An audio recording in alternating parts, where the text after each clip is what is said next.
Bienvenue à Voix de l'innovation, une émission podcast de Équité où nous explorons les idées qui façonnent les passionnés du développement logiciel sur mesure. Je suis Romain Rosvik et aujourd'hui nous allons rencontrer des personnes extraordinaires dont leur passion a transformé leur manière de travailler et d'innover. Héron Nicolas, je suis sur le podcast d'Équité. Bah voilà, parfait. C'est ton premier club ? Oui. Alors ça fait pas ? Ça changera pas ta vie ? Non, ça changera pas ma vie, je suis désolé. Je suis vexé. Franchement, je suis vexé. Tu fais quoi dans la vie ? Bah moi je suis informaticien. Parfait, Sur bien l'île. résumé. Voilà. Mais plus précisément, dans l'informatique, tu fais quoi ? Alors j'ai une petite histoire. Ce que je fais actuellement, c'est je suis développeur back-end Java et je travaille surtout sur un moteur de règles qui s'appelle Drools, Ok. D-R-O-L-S. Ouais, Et c'est je ce que tu as écrit là sans Voilà. Et d'où ça vient cet amour pour cet outil, c'est que je suis sorti d'école en 1900. Et en sortant, j'ai fait un DEA d'intelligence artificielle où on a parlé des moteurs de règles. Ça m'a toujours intéressé. Et donc, j'ai d'abord travaillé dans l'environnement C++ dans l'imagerie médicale jusqu'en 2000. Et après, j'ai rejoint Altran à Lille. Ouais. Et donc, le projet à la mondiale sur lequel j'étais faisait des calculs de commissionnement compliqués. Donc, j'ai voulu en mettre en place un moteur de règles. Malheureusement, je suis arrivé trop tard et c'était payant. Donc, on l'a fait en Java. Et en 2003-2004 est sorti le moteur de règles Drools, D-R-O-L-S, avec JBoss. Et je me suis intéressé. Et ce fait que quand j'ai intégré Sopra en 2005, j'ai réussi à convaincre les commerciaux de me vendre là-dessus.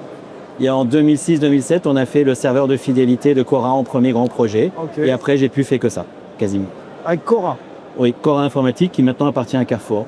C'est ça. Voilà. Et ils étaient où c'était... Metz, C'était à Metz. oui, J'allais dire Strasbourg, tu vois. pas loin. Pas loin. C'était effectivement Sopra à Metz et Strasbourg qui s'en occupaient. D'accord, ok. Et donc j'étais à un moment donné chez ADO Interne et en 2011 je me suis mis freelance pour non pas avoir la liberté mais le choix de la liberté quand on est freelance, désolé, et pour faire du Drools, donc je fais quasiment plus que ça depuis 2011 en fait. Depuis 2011. Oui. Et alors, vas-y, t'as vu l'évolutivité ? Ah oui, parce qu'en fait quand on développe en programmation classique, on fait de l'impératif, c'est-à-dire que c'est le développeur qui va écrire les règles métiers qu'on lui a données en les ordonnançant et tout ça. Dans un moteur de règles comme Drools, il y a deux caractéristiques. C'est que, un, on fait de la programmation déclarative, un peu comme quand on faisait en Lisp ou en Prolog avant. Ok. Et donc, on déclare les règles.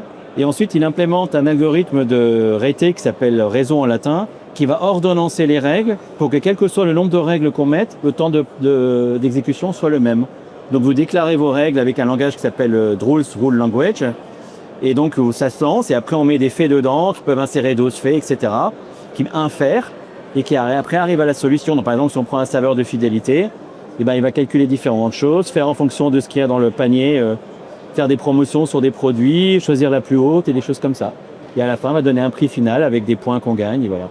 Ça D'accord. peut aussi être la détection de fraude, l'automatisation de crédit, d'affectation de leasing, ou le projet sur lequel je suis actuellement, qui est un système expert, permet de caractériser les demandes de tout le réseau commercial d'une grande assurance pour son back-office. Donc, poser des questions. Voilà. Donc, j'ai une connotation très métier. Donc, Oui. c'est pour ça que j'ai choisi Drools. Et je ne suis pas un développeur technique. Non, mais... Et donc, je suis venu à Java parce que Drools, c'est une API. Et donc, il fallait l'enrober avec... donc, je fais du Java depuis ISO-JB2, depuis 2002. Et j'ai tout évolué. J'ai fait tout ce qui est dans toutes les intégrations. J'ai même fait des frameworks. J'ai même eu une société pendant quelques années où j'avais des salariés parce qu'on m'avait demandé, donc j'avais fait des missions de Drools et on m'a dit, voilà, ton projet il s'insère dans un écosystème avec des API, est-ce que tu veux bien reprendre en TMA l'ensemble de l'application ? Ouais. Donc j'ai recruté des développeurs, beaucoup des Bac+2 parce que je connais quelqu'un à l'IUT de Lille ici qui est un bon copain, Ok. et donc j'avais pris des stagiaires et donc voilà. Donc j'étais jusqu'à 6 ou 7. Malheureusement le Covid, les clients qui ont inventé les contrats puis les salariés qui ont voulu avoir l'herbe plus loin avec des clients qui ne voulaient pas augmenter les tarifs, et donc j'ai arrêté la société et je refais mon métier de freelance que j'avais fait en 2012. Ok. Mais j'ai toujours presté à 100%, hein. Même quand j'étais PDG de ma boîte. Et bah ouais. Très bien. Donc j'ai fait tous les rôles, lead architecte. Oui, excuse-moi, je parle beaucoup, faut m'arrêter. Hein. Mais non, D'accord. c'est ton émission, comme je te l'ai dit. Donc, Oui. moi, j'ai pas de souci. On va revenir encore en arrière. Oui. Quand est-ce que tu t'es dit, c'est là-dedans que je vais aller et c'est ça mon truc ? Alors, quand j'avais 10 ans, mon papa qui est médecin Ok. est parti aux États-Unis pour faire une spécialisation en rhumatologie. Bon, il n'est jamais devenu professeur en rhumato et finalement c'est en oncologie. Et quand il est revenu avec une calculatrice HP67C avec des petites bandes pour calculer. Et je pense qu'inconsciemment, quand je suis revenu, comme j'avais pas aimé quand il n'était pas là, je lui ai collé dessus en fait. Et comme il a fait beaucoup d'informatique, il a fait du Fortran et tout ça, pour programmer les appareils de radiologie, en fait je l'ai suivi. Et donc depuis l'âge de 10 ans, j'ai toujours programmé. Donc il a fait du Quick Basic, j'ai fait du Quick Basic. Il a fait du Fortran, j'ai fait du Fortran. Il a fait du Turbo Pascal, j'ai fait du Turbo Pascal. Ça m'amène jusqu'à mes 18 ans. Donc j'ai fait une école d'ingénieur, le ZEO à Angers. Bon, il n'y a pas beaucoup d'informatique, mais voilà. Et donc en fait l'informatique, c'est depuis que j'ai 10 ans. Voilà. Donc c'est une vraie passion, c'est une manière de concevoir les choses que je trouve très intéressante. Et on peut faire des choses passionnantes avec. Je te confirme. Donc j'ai aussi travaillé en imagerie médicale, dans le DICOM. On peut faire vraiment des choses, c'est un très beau métier. Et surtout, alors c'est un métier intellectuel, je ne veux pas dire intelligent, mais c'est un métier intellectuel dans lequel c'est le cerveau qui travaille. Oui. Et donc on s'ennuie jamais. Même quand on fait des trucs, des bugs, des machins, on doit toujours se poser la question, comment je le corrige, comment la personne qui a fait avant moi a travaillé, même si c'est soi-même, parce que des fois au bout de 2 ans on oublie. Et donc voilà, c'est ça qui me plaît, c'est cette permanente remise en question. Moi je fais le développement, c'est pas forcément l'air. Et ce qui est bien quand on a sa boîte, c'est qu'on est aussi DevOps, parce qu'il faut mettre une infra, acheter des serveurs d'occasion, voilà, des choses comme ça. Très bien. Voilà, l'origine c'est ça. J'ai bien compris. Voilà. Si quelqu'un veut rentrer dans le milieu de l'IT, du développement et, comme tu as dit en introduction, de l'informatique, tu lui donnerais quoi comme conseil ou comme ouvrage, des références? Parce que toi, tu as vécu beaucoup de choses. Oui. Tu arrives maintenant peut-être à anticiper aussi des mouvements, Non. Après, je crois que... Si, je sais pas, peut-être, mais je pense qu'il faut aimer résoudre les problèmes. C'est déjà ça. Donc on revient sur une base. Voilà, c'est-à-dire que si la personne n'aime pas prendre Voilà, moi j'ai fait une prépa classique, on avait des problèmes qu'on résolvait pendant 4 heures. Si on n'aime pas faire ça, voilà. C'est-à-dire que c'est vrai que dans le monde moderne où tout le monde veut une résolution dans 15 minutes, ça va pas. Donc déjà, il faut aimer le travail de réflexion, résoudre les mots croisés, enfin j'exagère, mais il faut aimer ce genre d'activité. C'est déjà pour savoir si on aime ou on n'aime pas. Et après, le conseil, c'est de faire une école, l'université, une bonne école qui apprend bien l'algorithmie, qui apprend bien la théorie, qui apprend bien l'architecture. Et surtout, il faut rester très très curieux pour se former en permanence. Alors l'avantage qu'on a quand même maintenant, c'est qu'à l'époque, on achetait le Turbo Pascal en pratique avec un petit CD et des disquettes. Maintenant, tout est sur Internet, on a tout à disposition. J'aimerais bien avoir 20 ans encore en fait, parce c'est quand même une richesse qui est absolument phénoménale, donc c'est génial.